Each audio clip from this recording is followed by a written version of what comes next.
السلام عليكم ورحمة الله وبركاته. بسم الله الرحمن الرحيم نحمده ونصلي على رسوله الكريم أما بعد.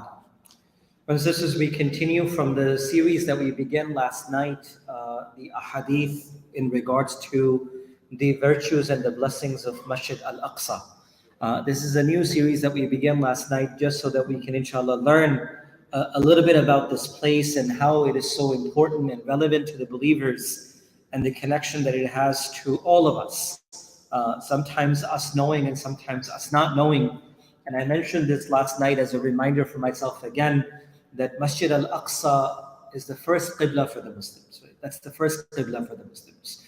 And also to remember that the journey of Al-Isra wal Mi'raj, one of the most miraculous journey in the Quran, was from Masjid Al Aqsa. It is the second place, the hadith that we covered last night, the second place of worship to be established on the face of this earth is Masjid Al Aqsa as well. Many of the Anbiya and the Prophets are buried within the vicinity, the atraf of Masjid Al Aqsa. It is considered to be a place which is sacred by Allah subhanahu wa ta'ala. Allah subhanahu wa ta'ala himself mentions it in the Quran, الَّذِي بَارَكْنَا حَوْلِ. That there is barakah not in Masjid Al Aqsa only, but even the surrounding area itself is full of barakah and blessings. We'll get to the second hadith inshallah, and the hadith is when Abi Hurairah radiyallahu anhu قال لا تشد الرحال إلى ثلاثة مساجد مسجد الحرام ومسجد هذا ومسجد الأقصى أو كما قال عليه الصلاة والسلام رواه مسلم وأبو داود. So the riwayah or the tradition is from Abu Hurairah radiyallahu anhu, and as we just remember, and we should remember this, that Abu Hurairah radiyallahu anhu is the companion that has narrated the most ahadith of the Prophet ﷺ. So Abu Hurairah radiyallahu anhu reports and he mentions that the Prophet ﷺ said, you should not undertake a journey, لا تشد الرحال, which means that where you pack your luggage and you travel and you specifically want to go and do something, the Prophet ﷺ said, one should not undertake a special journey to visit any masjid except for three. Meaning, yes, masajid are all sacred, they're all virtuous, they're all beneficial, mashallah, they're all houses of Allah subhanahu wa ta'ala on the face of this earth, and we should all be attached to the masajid. But when it comes to specifically traveling and having intention to go and visit a place, the Prophet ﷺ said it should not be except illa thalathata masajid, except for three masajid, except for three masajid. That if you take a journey with the intention, your intention is even rewarded. Even if you make niyyah and intention to travel to these places, you will be rewarded and given ajr from Allah subhanahu wa ta'ala. And then the Prophet ﷺ said, Masjid Al Haram, the sacred house of Allah, the Kaaba. So if you ever intend to go and visit a masjid, your intention should be to visit the Kaaba, the house of Allah in Makkah al-Mukarramah.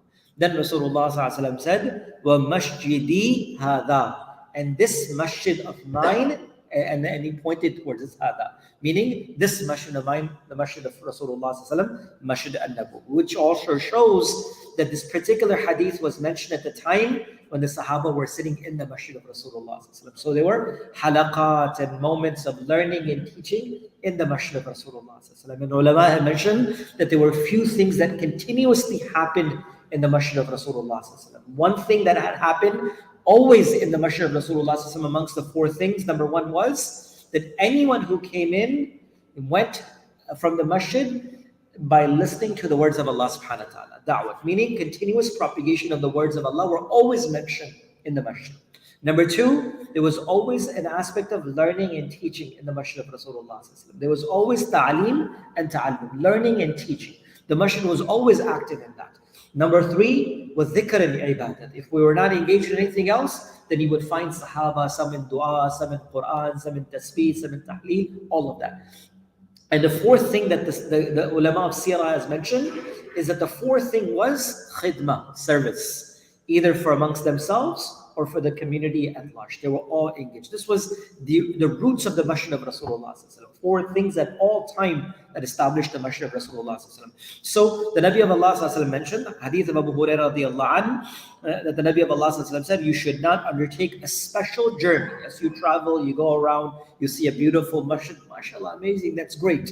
But you should not undertake a journey exclusively to visit a place other than the following 3, in which Rasulullah said, the sacred masjid of the Kaaba, the masjid of mine, meaning the masjid of Rasulullah sallallahu alaihi wasallam, and then the Prophet said, wa Masjid Al Aqsa, and Masjid Aqsa in Jerusalem. It's a place where you should intend and ask Allah to take you to see that place because of its relevance, of its connection, and of course so much connection it has with our deen and our Islam, and of course our religion itself.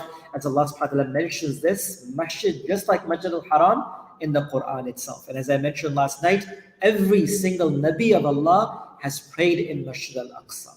And there are thousands of Anbiya alayhi salatu wasalam amongst the Anbiya who are buried in the vicinity of Masjid Al Aqsa itself. And this is an attachment that we have from the beginning of Masjid Al Aqsa itself. So as Muslims and people of faith, we have a deep attachment to the house of Allah subhanahu wa ta'ala, just like the Kaaba, just like Masjid Al-Nabawi, just like that, there is a sense of attachment that should be in our hearts for Masjid Al Aqsa. Because this is something that Allah has given sacredness in the Quran and from the words of Rasulullah. So we ask Allah subhanahu wa ta'ala to protect this haram itself, Masjid Al Aqsa. Allow us to become a source of khair and barakah for ourselves and for our brothers and sisters, those who are suffering in a very, very difficult time in Palestine, Gaza, the innocent children that are losing their lives, mothers and fathers who are writing the names of their children on the hands of their children, not knowing if they would ever be able to see them again. May Allah bring ease and comfort to them. May Allah subhanahu wa ta'ala make it easy and give them istiqamat and steadfastness upon their iman and their deen. And may Allah never try and test them again, ever. And may Allah always keep us protected from trials and tests in our lives as well, inshallah. Subhanallah wa bihamdi. Subhanakallah wa bihamdik. Nashhadu an la ilaha illa anta nastaghfiruka.